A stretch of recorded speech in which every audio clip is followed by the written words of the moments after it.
সাংবাদিক মুন্নি শাহকে গ্রেপ্তার করেছে পুলিশ। ৩০ নভেম্বর 10টার দিকে কারওয়ান বাজারের জনতা টাওয়ারের অফিস থেকে বের হওয়ার পর স্থানীয় কয়েকজন তাকে ঘিরে ধরেন। খবর পেয়ে পুলিশ ঘটনাস্থল থেকে তাকে আটক করে থানায় নিয়ে আসে।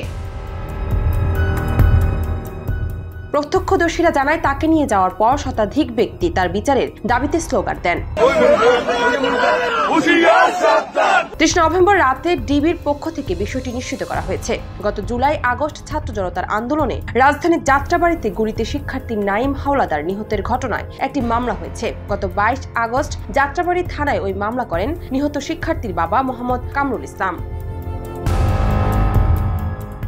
সেই মামলার সাবেক প্রধানমন্ত্রী শেখ হাসিনা সহ একাধিক মন্ত্রী, এমপি, আওয়ামী লীগ, যুবলীগ, ছাত্রলীগ সদস্য এবং পুলিশ ও র্যাব কর্মকর্তাদের সঙ্গে যে 7 সাংবাদিককে আসামি করা হয়েছে তাদের একজন মুন্নি সাহা। জান্নাত নিপু, দেশ রূপান্তর।